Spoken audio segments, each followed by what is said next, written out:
2, 1. Good morning. I'd like you all to close your eyes and imagine a hot summer day. You're hot and sweaty from working outside and you're ready for a break. You go inside to the kitchen, reach into the refrigerator, and grab an ice cold Pilsner.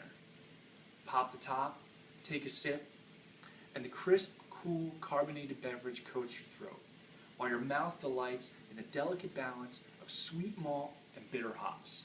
It's the best beer you've ever had because you brewed it yourself. When most people hear that I brew my own beer, their reactions vary from excited to perplexed to everything in between. Often the first question I get is that even legal? In fact, it is. President Jimmy Carter signed into law in February 1979 the repeal of the prohibition of homebrewing. However, there are still a handful of states in which it's still not legal to homebrew. The next questions are inevitably, how long have I been homebrewing? How I learned to brew beer at home? And is it hard to do? I've been brewing my own beer for about 7 years. I learned from a variety of books, the internet, to include online forums, as well as a really good friend of mine who had been brewing for a number of years when I first discovered it. But the best part is, brewing isn't hard. It's fairly easy, and it's a lot of fun. I've often described homebrewers as 1 part chef, 1 part engineer, and 3 parts mad scientist. Those last points are especially true for those of us who have moved from extract brewing to all grain brewing.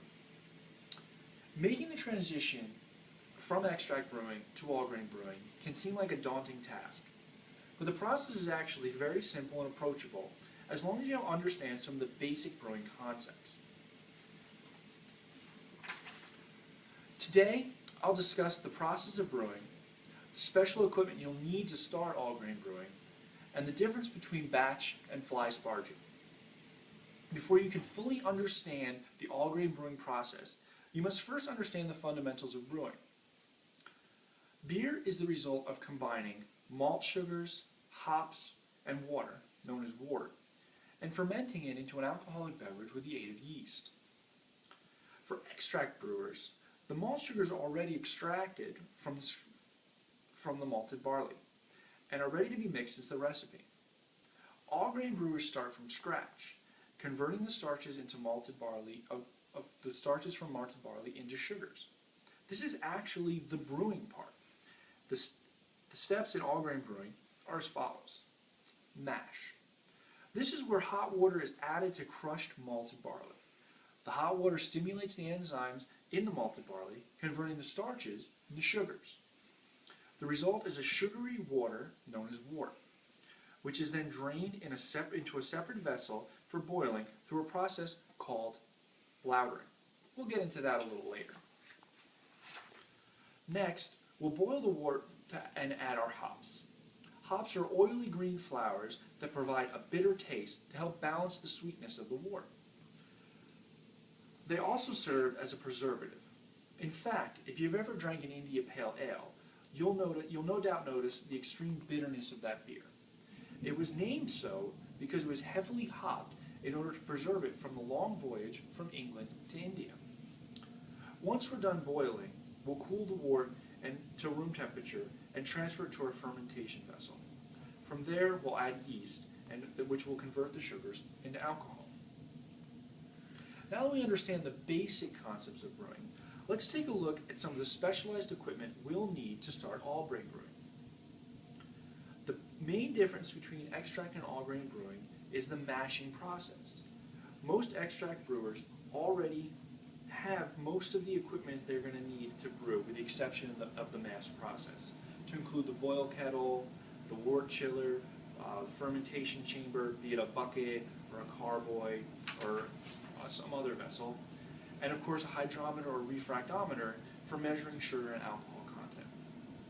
But what an extract brewer absolutely needs in order to transfer to the world of all grain brewing is a lauter tun, which consists of a large vessel to hold the mash and either a false bottom or a manifold to allow the wort to drain away from the grains. As I said before, a home brewer is 1 part engineer, and here's where that part comes into play. Where there are pre-made lauter tons out there for sale from a number of retailers, they do tend to be a bit expensive.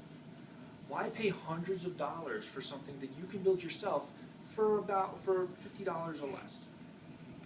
The most basic construction consists of a 5 or 10 gallon cooler that has a spigot, a brass or stainless steel ball valve, a piece of 1/2 inch copper pipe, and a stainless steel braided hose. Most of these items can be purchased at your local home improvement store relatively cheap. You'll simply remove the spigot from the cooler and replace it with the ball valve, connecting the braided hose and on the inside of the copper pipe and some hose clamps. The braided hose acts as your manifold and removes the liquid from the wort while filtering out the grain. There are some who choose to install a false bottom into the cooler instead of a braided hose, or to build a manifold out of copper or plastic. I personally use a 15.5 gallon stainless steel Sankey keg, which I've insulated and installed a false bottom. The construction is simple, and as long as you have the basic parts, there's really no wrong way to do it. Just let your inner engineer run wild. So once you've built your lauter ton, it's time to figure out the best way for you to conduct your mash process. Rather than go over every style, let's just get into the two main techniques for mashing, batch sparging and fly sparging. The mashing process consists of a number of steps. So first you want to combine the crushed malted grains and hot water in your lauter ton and let the conversion take place, which typically takes about an hour. Next, you'll recirculate your beer through a process called vorlothing. As you are only making between 5 and 10 gallons, you typically only need to recirculate a few quarts of liquid. The process is simple and consists of lautering a few quarts from your mash and then pouring it back into your lauter ton. This pulls out all the residual grain and proteins that have settled under your manifold or under your false bottom. Once you've recirculated, you'll drain your mash into your boil kettle and then sparge, the act of rinsing the grains of residual sugars. The most common method of homebrewers use is called batch sparging. It's also the simplest. This consists of pouring hot water back over the grain to rinse and drain over. While this method is easy, it's the least efficient and does tend to leave some residual sugars in the mash. The second method is called fly sparging. Now this is the process used by commercial brewers and utilizes a fly arm to slowly add water over the grains to rinse them. This method takes longer, requires additional equipment, but provides the most yield of sugar from your grain. While fly sparging is a better practice in general terms, it doesn't provide much added efficiency for the home brewer. According to John Palmer, author of How to Brew, fly sparging is the most commercially viable method for brewers who need to get as much sugar from their grains as possible. But the difference in scale is in the favor of the home brewer. And so batch sparging may require an additional $1 of grain or half gallon of water. It may require an additional $1 worth of grain or another half gallon of water, but it's quicker and easier without the added time and effort of fly sparging. Conversely, commercial brewers are brewing on a much larger scale, so the difference can mean hundreds of dollars in extra grain and water. But Mr. Palmer and myself are not the only home brewers who favor batch sparging. Brewing elites like Charlie Papazian, author of The Complete Joy of Homebrewing, and the founding member of the American Homebrewers Association, as well as Jamil Zainasheff, author of Brewing Basic Styles and winner of numerous AHA brewing competitions, also favor batch sparging. There are certainly other styles of sparging available to you as a home brewer, and there's no wrong way to do it. Again, this is a chance for you to let your mad scientist run wild. Moving to all-grain brewing isn't a difficult task as it may seem at first. And with the right know-how, tools, and techniques, you can be on your way to making a better brew. If you have the key understanding of the fundamentals of brewing, add the right equipment to include your ladle ton to your brewing setup, and choose the best method of sparging for your needs and comfort level, you'll wonder why you hadn't switched to all-grain brewing sooner.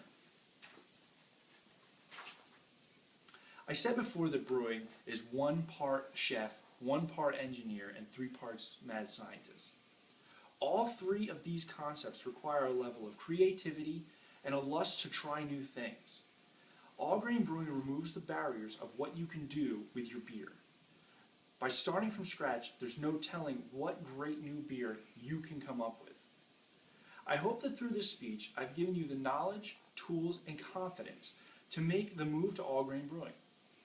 If at any time you run into problems, have concerns, or your overall confidence in the process begins to fail, just remember what Charlie Papazian always says: relax, don't worry, and have a home brew.